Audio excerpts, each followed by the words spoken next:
Ok, vamos a empezar. Tenemos hoy la clase número 4 y vamos a avanzar el tema de las dudas pendientes de la anterior clase. Acá teníamos ejercicio de listas, ejercicio de tuplas y también teníamos otros más. Yo creo que voy a presentar esta pestaña, esta ventana. Ok. Ok, para los que se vayan uniendo. Las dudas que teníamos de las anteriores clases era el ejercicio de listas, el ejercicio de tuplas y el ejercicio de diccionario, de los diccionarios.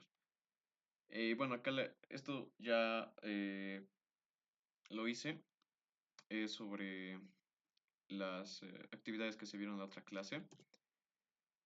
El ejercicio consistía en una función que recibe una lista de números y devuelva una nueva lista con los números ordenados sin duplicados. En en este tipo de ejercicio, pues prácticamente facilitaba demasiado usar las funciones de Python. Una de ellas era sorted, que era para ordenar la lista, y otra era set, para eliminar duplicados. Set, además de ser una estructura de datos, también es una función que permite hacer esto de eliminar duplicados prácticamente. Y lo que hacía, bueno, acá me he generado esta lista. Había una lista más larga la anterior vez donde puse números más grandes. Y bueno, esto consiste prácticamente en que se va a cargar esta lista de números. Estos números van a ser mandados a la función ordenar sin duplicados y va a salir los elementos ordenados y, y sin duplicar. En este caso, el set funcionaría antes que el sorted, por si acaso, eh, porque esto tiene mayor prioridad. Es como las multiplicaciones y las divisiones en matemáticas. En este caso, esto sería como una multiplicación y esto sería como ya, eh, bueno, sería como álgebra, ¿no? Los paréntesis definen la operación que se va a hacer después que se haga este cálculo de acá. Y así, bueno, este es el resultado que nos sale. Eh, Como pueden ver, se ha eliminado el 4, el 2, el 8 y se ha ordenado toda la lista. Por lo que bueno, es efectivo y fácil de hacer estas cositas en Python. El otro ejercicio era, dado una lista de tuplas con nombres y edades, encuentra la persona más joven. En este caso, bueno, se definió una función, decía lista de tuplas, que es la lista que vamos a generar, que sería esta de acá. Y vamos a mandarnos, o sea, va a retornar esta función el mínimo, o sea, la edad de la persona más joven, ordenando en función de estas funciones. Por ejemplo, el mínimo, esta función de Python, agarra directamente la lista, definimos una llave. Estos son funciones lambda, por si acaso, en Python. Para los que no sepan qué es una función lambda, son funciones anónimas. Esto lo voy a colocar acá. Lambda, funciones anónimas. eh, Anónimas. Y en este caso, bueno, las funciones anónimas nos van a permitir agarrar programación funcional. Lo que hace esto es que va a mencionar este tipo de patrón en la lista y va a obtener directamente el primer elemento, o sea, el elemento uno de la tupla, lo va a obtener de esta manera. O sea, la tupla como tal sería la X, o sea, todo esto, y dentro de la X va a obtener el primer elemento, que sería este de acá. Ah, no, no, perdón, esto sería como por índice, sería 0 y 1. Entonces, la edad sería prácticamente este índice, el 1. Y para cada elemento haría uso de esta función. Y como está ya todo esto funcionando dentro de las librerías de Python, El mínimo prácticamente va a agarrar, va a obtener una lista de los elementos edad de cada tupla.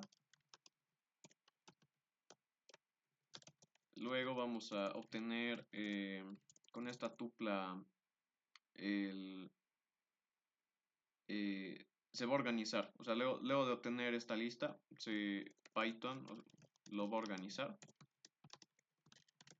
y nos va a devolver el elemento más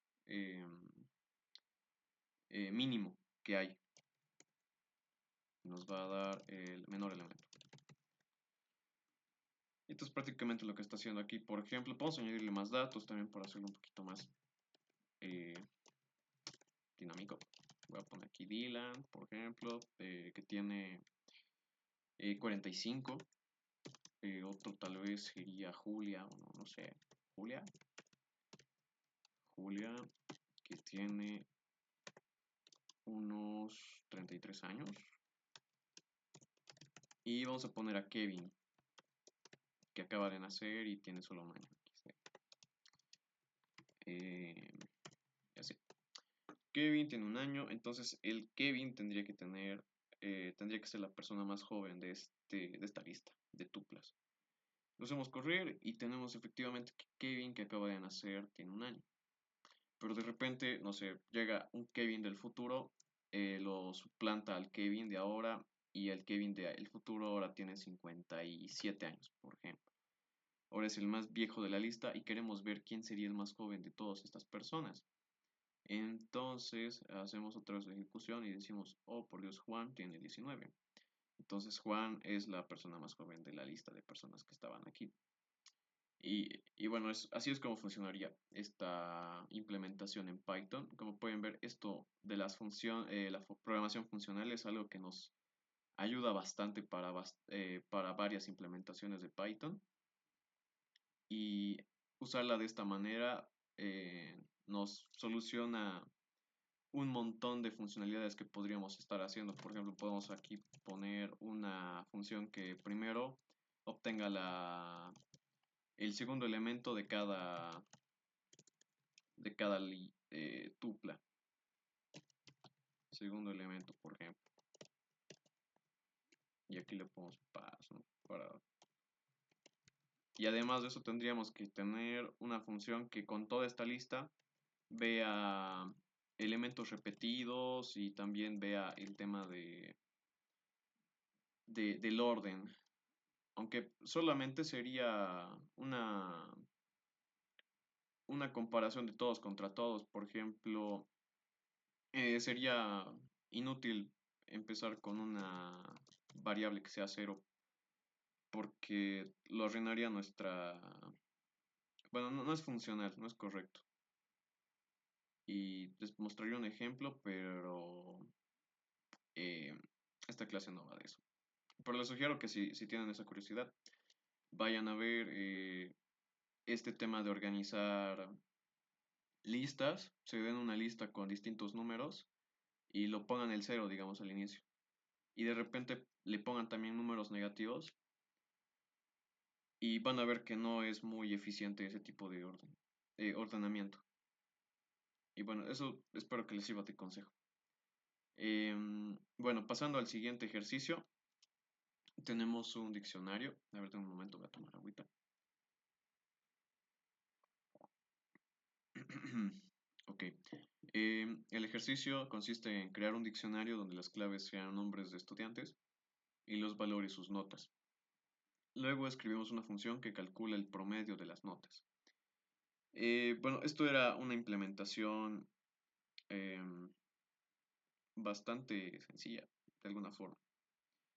Las palabras clave, como les dije, eran las llaves y son los nombres en este caso, en el diccionario. Acá lo estoy definiendo de esta manera. Ana 85, Juan 90 y Luis 78. Lo que está haciendo esta función es prácticamente obtener este diccionario de notas. Después nos calcula la suma de de los valores, o sea, estos de acá, y los divide por el diccionario de notas. O sea, esto, perdón, esto sería la cantidad de elementos que tiene este diccionario.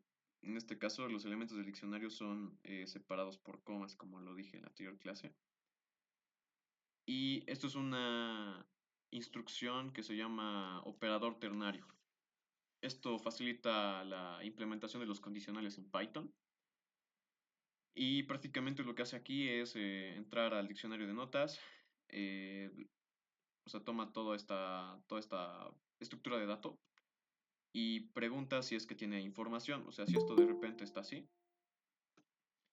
esto de repente está así, entonces sería una macana. No, no funcionaría esto. A ver, voy a chequear quiénes están. Creo que no hay nadie. O creo que se han ido. Bueno, ni modo. Tenía que entrar con su cuenta institucional.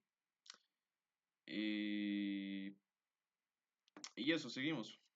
Entonces, a ver. Vamos a probar esto. Sale cero. Y esto es porque les dije, bueno, cumple esta condición. Y esto es porque el diccionario está vacío. Si tiene algo, entonces sale, por ejemplo, esto. Ana tiene 30, por ejemplo. Nos va a decir que el promedio es 30, porque va a ser dividido entre uno, un elemento. Entonces, así vamos a ir haciendo cositas. Y bueno, lo voy a revertir a su estado inicial. Estas cosas que salen. Y saldría esto. Vamos a añadir más elementos para que sea una operación mucho más larga. Para que vean también cómo se tarda Python tal vez. Python, a pesar de ser rápido y eficiente con las implementaciones que tiene en la librería estándar, eh, tiene problemas al momento de ejecutarse. Pero esto es solamente por el hecho de que es un lenguaje interpretado. Los lenguajes interpretados generalmente son los que tienen tiempos más largos de ejecución. O sea, se tienen que poner a validar que cada elemento de la semántica del lenguaje sea correcto, que las librerías estén cargadas, o sea, que no les falte nada, que tengan todo listo. Pero también facilitan un montón la programación. Y eso es algo que les informé en la primera clase, pero no está de más recalcar. Puse dos Ismaeles, ya ni modo. Prisma, que va a tener, por ejemplo, 51, pues raspando. Miguel, que tiene 80, por ejemplo. Y no sé, Claudio, que tiene 100, porque es un crack. Y así.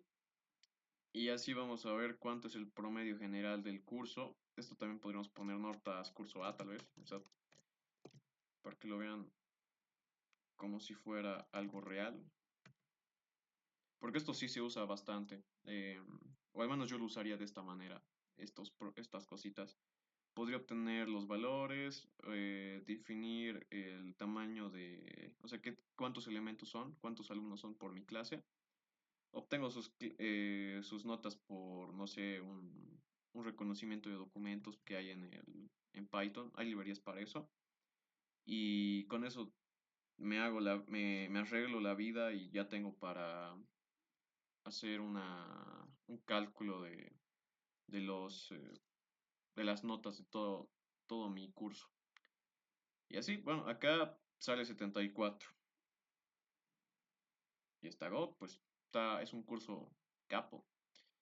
Y así, bueno, pasando al tema de hoy, que es ya la última temática de la clase de Python, tenemos los pilares que se mencionan siempre. Eh, Normalmente solo mencionan los cuatro, que es herencia, abstracción, polimorfismo y encapsulamiento.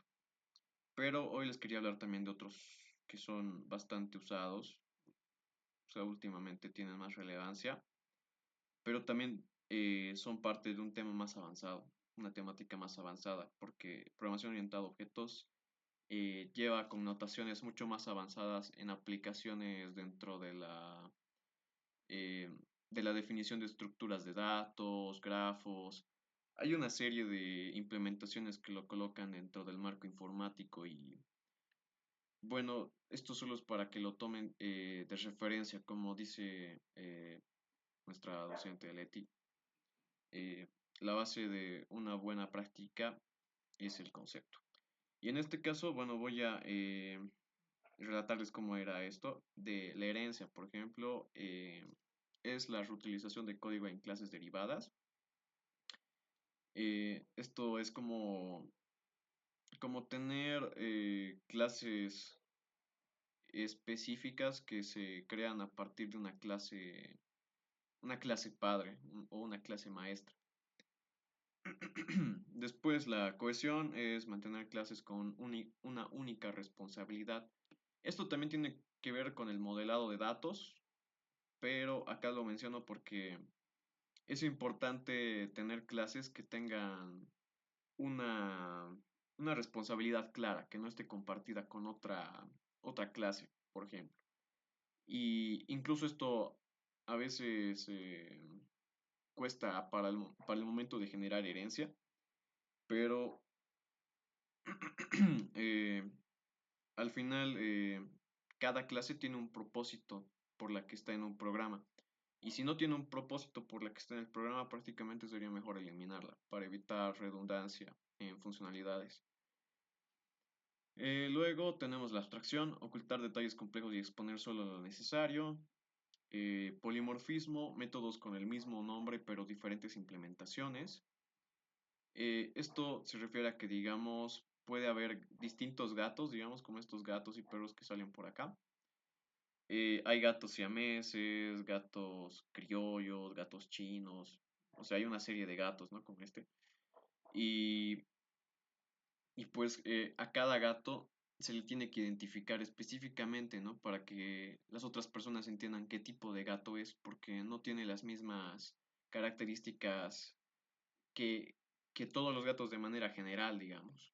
O sea, tiene rasgos compartidos como las orejas, las patas, las colas, que algunos son afelpados, otros son menos afelpados. Siempre van a tener pelo, ¿no? Pero hay que especificar qué tipo de pelo son, si son afelpados, si de repente incluso no tienen pelo, ¿no? Como los gatos egipcios, creo, que son totalmente desnudos. Y bueno, eso es prácticamente para lo que sirve el polimorfismo.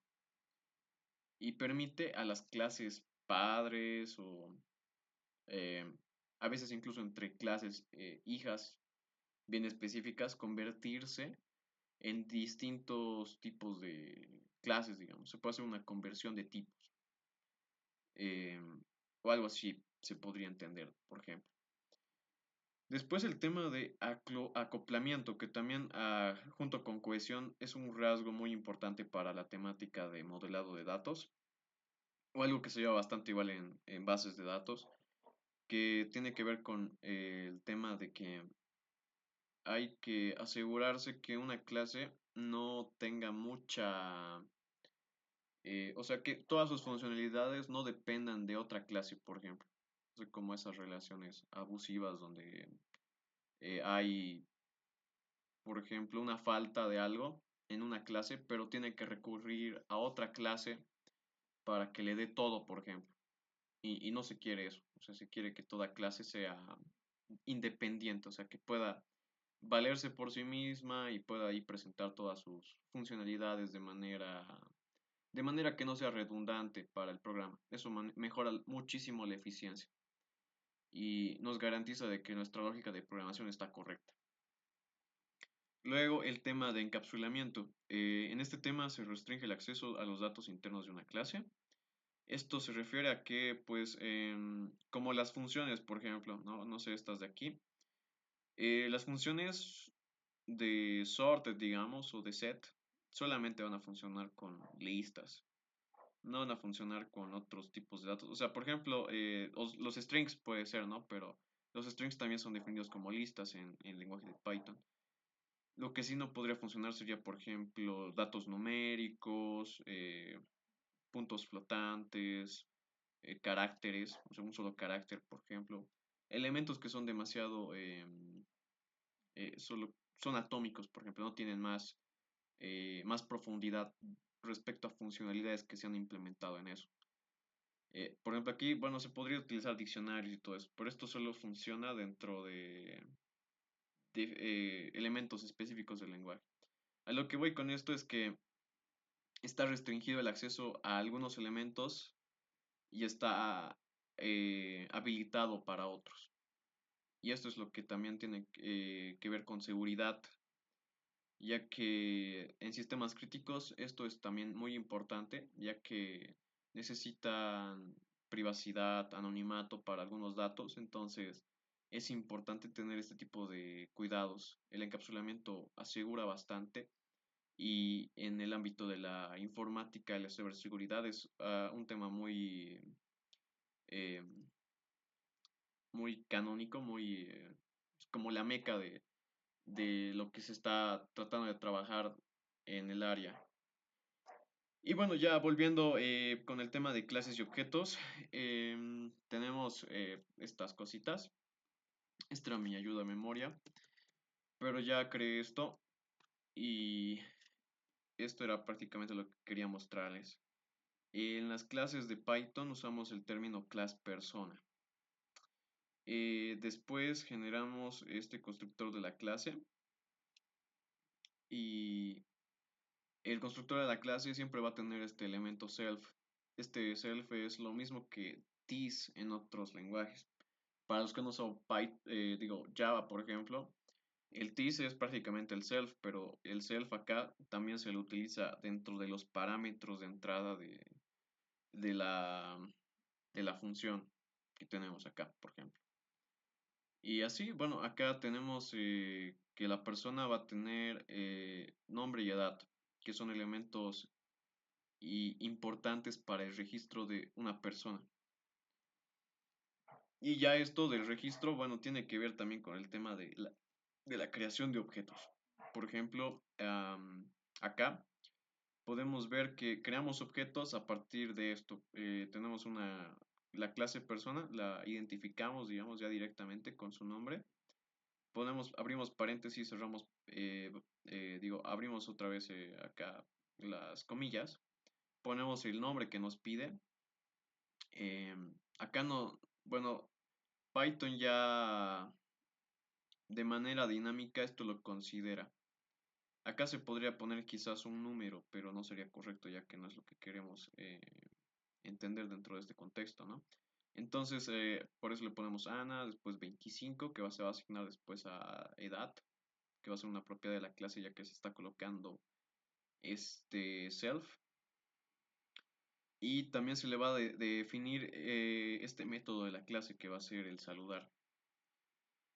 En este caso, el saludar tiene un formato de f-strings, donde se va a decir, hola, soy tantos y tengo X años. Entonces, se va a generar eso. Y acá lo cargamos, por ejemplo. Acá obtenemos directamente con esta variable que hemos creado, accedemos directamente a su método de la clase, o sea, los métodos de la clase. Esto funcionaría igual en cualquier implementación que se haga en Python, pero les cuento que esta no es la mejor implementación, o sea, no es nada convencional dentro de Python.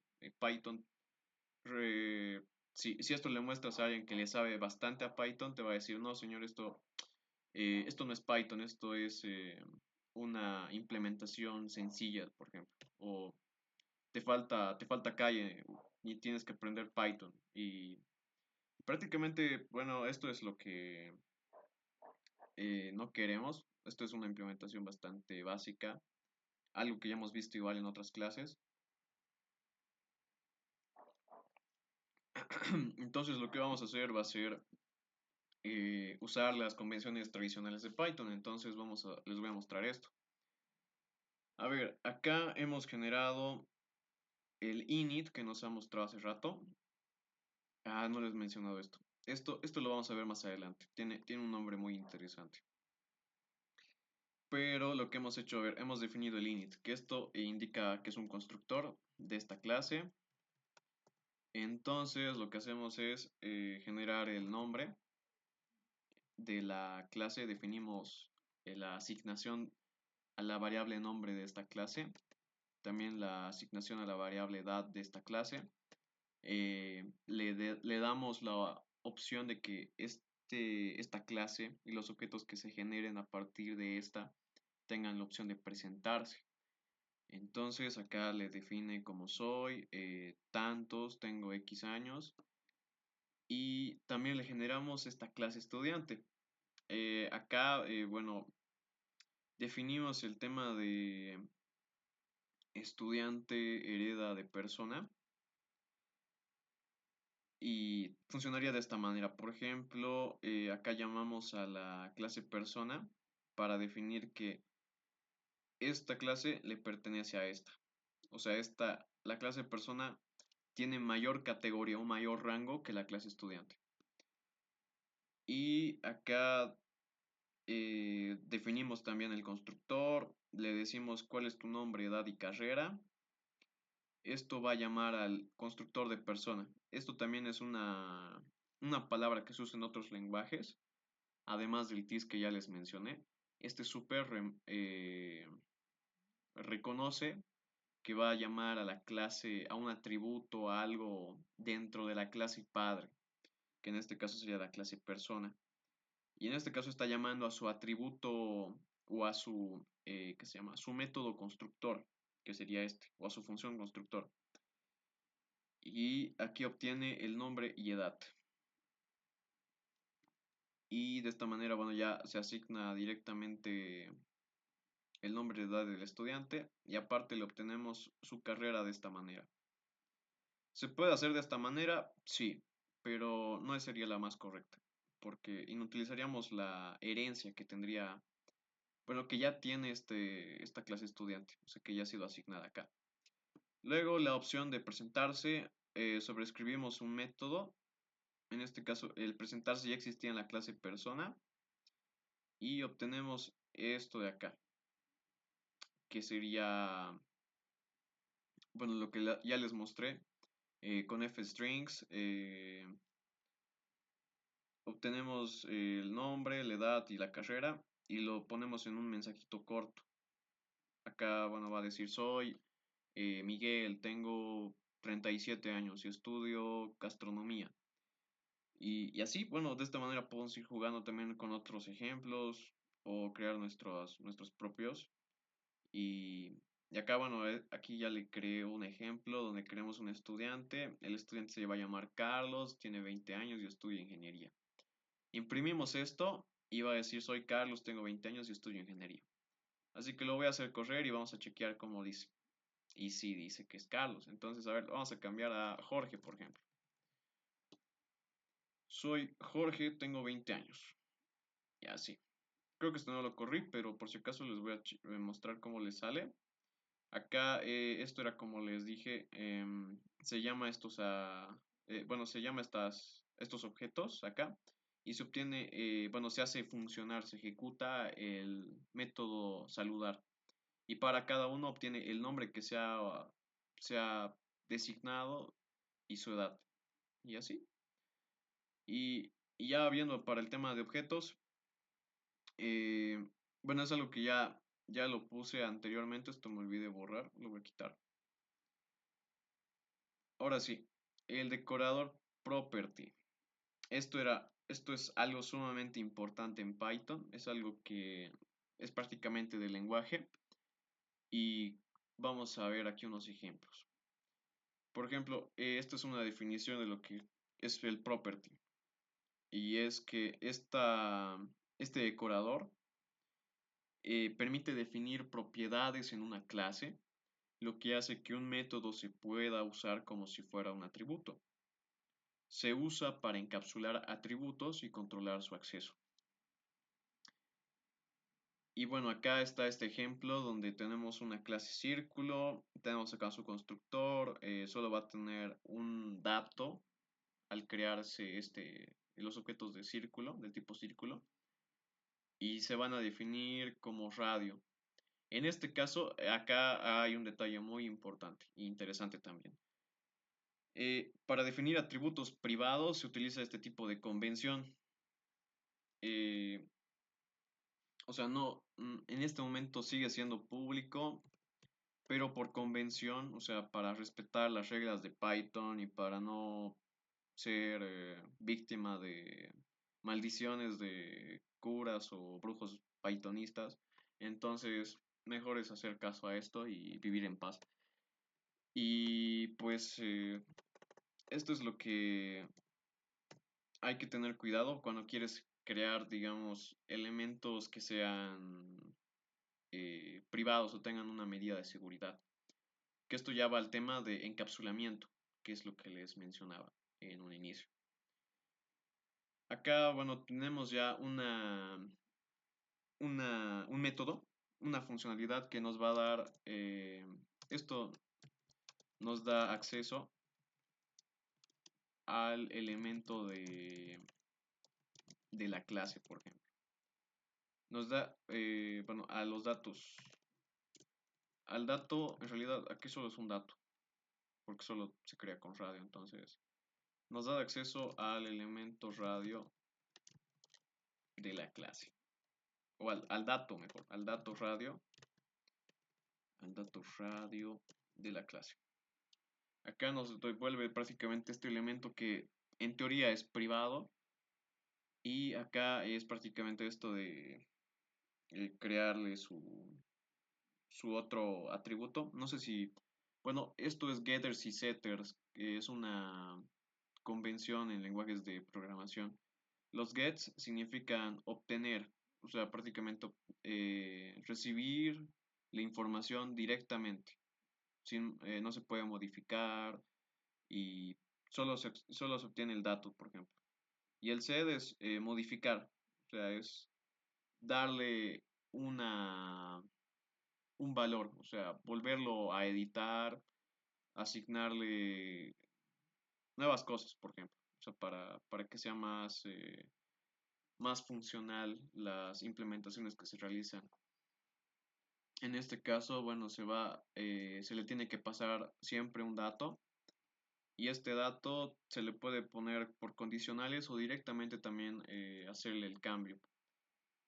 En este caso estamos definiendo por condicionales de que sea de dato numérico porque los datos numéricos solamente podrían ser válidos siguiendo este tipo de comparación, porque acá es con un cero, un string no podría ser esto.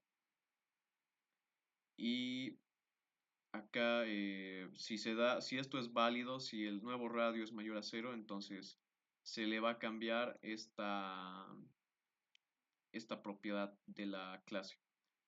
Y si no, bueno, vamos a terminar eliminando esto y pues este cambio se va a descartar completamente y vamos a recurrir a mandar este mensaje de error que va a decir el radio debe ser positivo.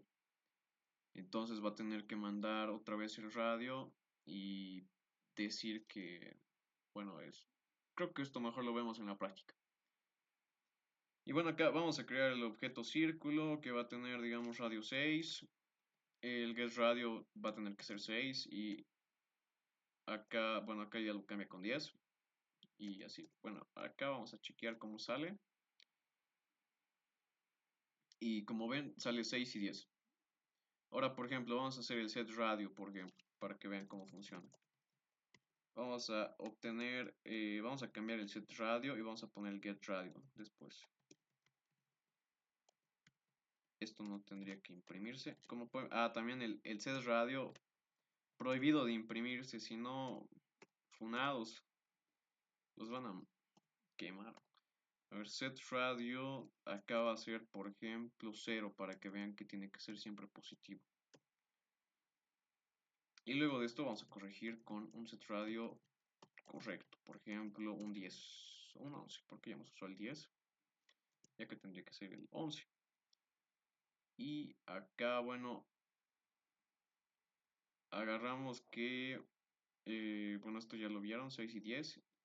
Acá nos dice el radio debe ser positivo. Corregimos nuestro error con esta instrucción y nos sale que es 11. Y así. Y bueno, ya esta parte, como les decía, no es correcto. Esto está mal, o sea, bueno, está bien, pero em, no es una convención correcta dentro de lo que se implementa en Python y tiene que tener este property, como les decía. Y se llama decorador porque tiene esta cosita. Y esto es algo que solo esta implementación tiene en Python. Y esto se vería así. Y como pueden ver acá se ve más bonito, más presentable. O al menos yo ya sé que esto es una clase, digo, a simple vista. Esto parecía un código así como de ya para ver, para chequear que esto era Python nomás. Y decir, ah, sí, estas cosas funcionan. Pero acá ya digo, esto es una clase porque tiene el property, o sea, tiene este arroba property y acá arroba radio.setter. Y aquí, bueno, aquí les explico cómo está. Acá creamos la clase círculo, la misma de hace rato. También aquí definimos el atributo privado radio. Y acá definimos property. Property, solamente poniéndolo así, ya definí un getter, que sería esto de acá. Acá ya no se necesita poner get, set, nada. Directamente le pones property def radio, ya sabe para qué es. O sea, esto es para obtener get el radio. Y devolvemos el radio prácticamente de la clase. Luego, con este setter, hacemos la modificación con validaciones. Esta sería la validación. Y directamente acá le colocamos el radio igual. O sea, el Python ya reconoce que esto ya va a ser un setter. Y hacemos prácticamente lo de hace rato. La misma condición.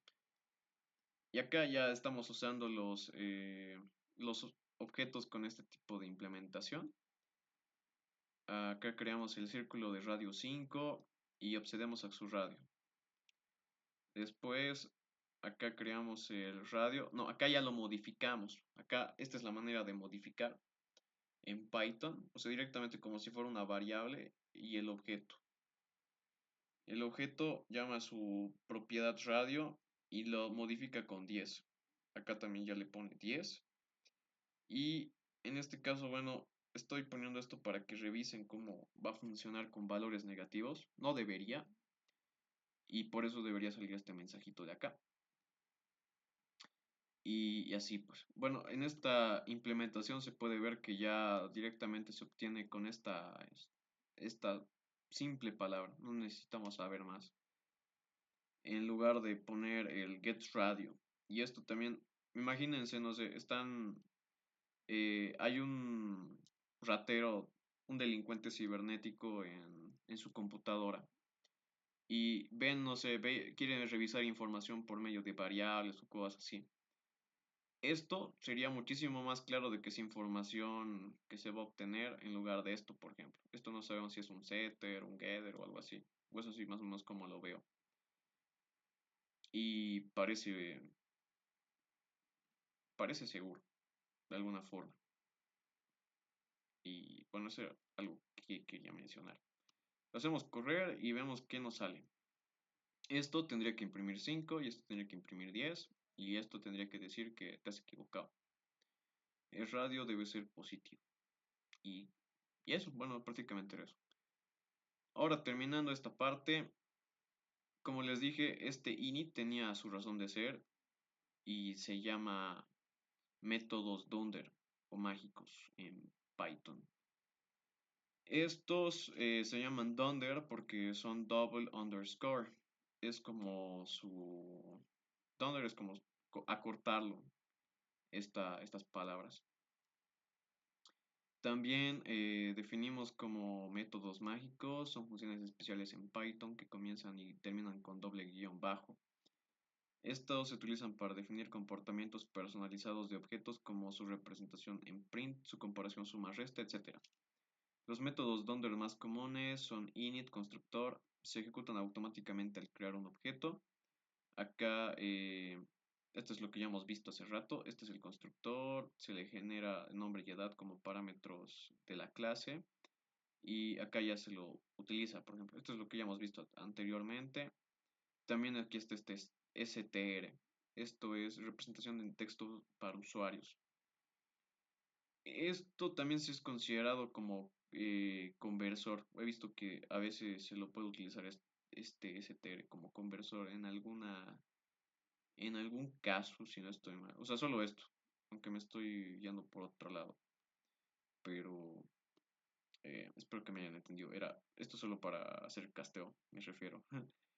Ya, de aquí obtenemos prácticamente lo del init y acá definimos el str. Y esto es como para representar en cadena toda la información de la persona. O sea, para imprimir los datos que tiene la persona prácticamente. O sea, toda la información que tenga. Y acá usa un proceso usando fstrings. Y lo imprime de esta manera. O sea, obtiene persona. O sea, acá como ven también no se necesita llamar a su atributo con punto .str. El programa ya define, o sea, ya ve la manera de entender esta representación. No es como acá que hemos tenido que poner radio, o digo acá de radio, y que esto se imprima y tenemos que llamar encima. Solamente, en este caso, llamamos al objeto y ya. Ay, chucha. A ver, listo. Eso es un detalle. Después el repr. Esto es la representación oficial para desarrolladores. Esto es similar a este, pero tiene ciertos detalles, ¿no? Esto se utiliza para representar el objeto en entornos de desarrollo como la consola o RPR. En este caso, pues, acá se lo llama como al objeto con esta cosita y mencionamos el objeto que queremos sacar y obtenemos como esto, digamos, o sea, la clase persona y obtenemos como si fuera una tupla de datos de lo que está almacenando, ¿no? Acá obtenemos que Ana es de tipo string y tiene un dato numérico además dentro de lo que está almacenando el objeto, o sea, lo que se ha creado aquí. Y esto es una representación más técnica. Esto es como, por ejemplo, cuando sale la función type, prácticamente si usamos type, creo que saldría igualito esto, pero no estoy seguro. Pero más o menos mantendría este tipo de formato, ¿no? O sea, cuando hemos visto el tema de tuplas, con el tema de diccionarios, o también el tema de strings, salía str, o sea, este tipo de datos es string, str y así. Más o menos ese tipo de formato, por eso le llama como para entornos de desarrollo. Luego el tipo de dato leng, que es el clásico, o sea, que casi siempre se usa para un montón de cosas. Python ya lo utiliza dentro de los objetos, o sea, miren, esto ya es brutal. No necesitamos tener una función específica, así generarnos una función dentro de la clase para que sepa cuántos elementos tiene un objeto, por ejemplo. Y en este caso, bueno, esto se lo utiliza de esta manera, definiéndolo así, o sea, después del constructor, como los anteriores. Y devolvemos el length, que es la self miembros. Aunque en este caso, bueno, esto ya es trampa. Y bueno, es correcto, ¿no? Porque Python no le sabe. Acá define self miembros, pone miembros. Y es una lista lo que está pidiendo. Y prácticamente length es algo que funciona dentro de las listas. Y obtenemos la cantidad de elementos que tiene esta lista, que son 3. Y que es prácticamente como llamar al elemento length de Python y usar esta opción, esta función, o sea, encapsularla y llamarla de esta manera. Así como para que sepa que se puede llamarlos a este tipo de información dentro de la clase. Y así, bueno, aquí está el getItem, que es indexación con las, estos símbolos que son de las listas. Acá, bueno, este ejemplo donde ponemos un constructor, datos, le ponemos los datos ahí. En este caso es una lista, estamos esperando una lista. Ponemos el getItem, Donder, que era Donder, se me va, que es nombre nuevo. Método Donder, bueno, sí, método Donder o método mágico. Y obtenemos los datos del índice. Por ejemplo, acá nos facilita el tema de manipulación de listas con el uso de funciones dentro de las clases, como pueden ver. Luego está el tema del setItem, que permite modificar valores de un objeto indexado. Acá tenemos datos, datos índice y valor. Generamos una lista personalizada que dice 10, 20, 30. Obtenemos el elemento 1 de la lista y obtenemos acá, por ejemplo, bueno, acá el chiste era agarrar esta lista, o sea, generarla, ejecutar esto, y en medio de la ejecución cambiar el 50, o sea, este elemento el 20 por 50, y luego devolver todos los elementos de la lista con este setItem. Que bueno, se maneja de esta manera, ¿no? Agarramos mi lista, datos, y ya no tenemos que generar el getter, bueno, sería sí, el getter, y sale de esta manera. Luego tenemos el cal, que es hacer que un objeto sea llamable como una función. Acá llamamos a la persona, por ejemplo. O sea, no tiene ningún elemento. eh,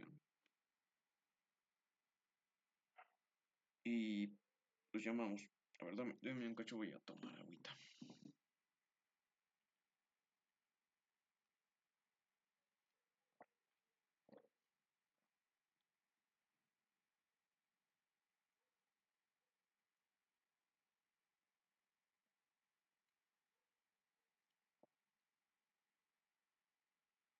Ok, a ver. Acá era el constructor. Le pone nombre. Después definimos esta función que va a tener este método donder cal y va a decir hola self nombre con fstrings, o sea, va a recurrir al nombre que le hayas dado. Entonces lo que va a hacer es que persona, o sea, acá se define el objeto persona, por si acaso, que está confuso tal vez porque esto se llama saludo. Carlos se va a llamar la persona a la que se le va a saludar y solamente para llamar a esta persona, digamos, como un método sencillo, se le coloca cal, por ejemplo, y él ya va a saber que se va a obtener el nombre o el dato de esta clase, que es nombre, y va a mandar este mensaje. Luego, a ver. Sí, bueno, el detalle aquí es que no se necesita llamar a nada, ¿no? No se necesita poner puntos ni nada, solamente poner los paréntesis y ya. Luego estaría el add, que, bueno, aquí ya empezamos con operadores aritméticos. El add es para sumar eh, elementos, o sea, como objetos. Por ejemplo, acá definimos una clase número, esperamos un valor, el add va a ser que el valor del objeto de este número se sume a otro valor, o sea, a un parámetro extra que se le mande. Acá, por ejemplo, se genera estas dos objetos, dos instancias de esta clase. Una va a tener 5, otra va a tener 10. Se le va a sumar 5 más 10 y se va a devolver el resultado. En este caso, esto no tiene el getter y el setter, pero igual funciona. No es de las mejores prácticas y fácilmente se puede hacer sumas. O sea, bueno, en este caso el add facilita eso. No sé si sin el add funcionaría, pero Investíguenlo, esto es solo de referencia. En este caso está n1 más n2 sumando, o sea, prácticamente dos objetos como si fueran cualquier variable, sumando y obteniendo el valor que tienen. Pues este nuevo objeto que se ha creado a partir de estos dos y su suma, ¿no? La suma de los dos. Y así, pues es bastante potente. Se usa los objetos incluso ya como números. Después el sub ya es lo mismo, ¿no? Es obtener el valor del número que se tenga más el otro valor de otro número. En este caso, bueno, generamos 10, 4. Imagínense que aquí va a estar el 10, o sea, 10 va a obtener el otro valor que sería el menos 4. Ni siquiera se necesita poner paréntesis. Y, y Python ya, bueno, ya sabe que va a ser una resta de 10 menos 4 y va a obtener 6. Y el resultado ya es un nuevo objeto, incluso, o sea, se hacen muchísimas operaciones solo con esta instrucción, si se dan cuenta. Lo mismo con multiplicación, que sería multiplicar, como ya hemos visto, ¿no? Esto tiene 3 por 4, acá digamos 3 por 4, y obtenemos 12. Luego, para comparaciones, igual tenemos estos métodos. Por ejemplo, el 2 barras EQ, 2 barras, que es prácticamente esto. Acá es como comparar, o sea, facilitar la comparación y habilitar este operador dentro de los objetos. Así sabemos incluso bajo qué parámetros se está comparando, por ejemplo. Acá se está comparando bajo el parámetro de la edad, pero se podría comparar, digamos, bajo otros parámetros, como por ejemplo estatura o otros, no sé, bueno, hay, hay muchísimas ideas respecto a esto. O sea, podría ser de lo que quisieras. Podrías incluso modelar tu propia condición acá para que salga true o false y según eso pues veas si los dos parámetros son idénticos, ¿no? Respecto a algún tipo de condición. Pero siempre tiene que tener ese tipo de igualdad, porque es una comparación entre objetos, o sea, entre instancias de la clase.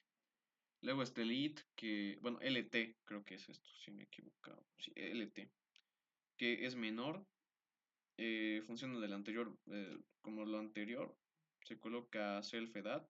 Siempre se tiene que usar esto, si no sería como cualquier cosa, se desperdiciaría esto de acá. O la verdad no sé cómo funcionaría esto, no experimento de otras maneras. Pero esto es el estándar y hay que respetarlo para evitar malentendidos o también confusiones, ¿no? Acá, bueno, se pregunta si el elemento de edad de P1 es menor que el elemento de edad del P2. Y en este caso, sí, porque 25 es menor que 30. Y así, bueno, esto es lo que era la clase de hoy.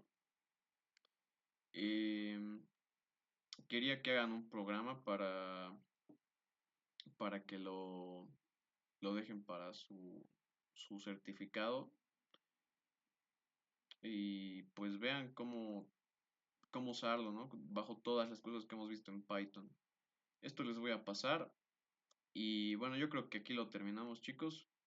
Los espero ver en otras clases y a darle átomos, pues.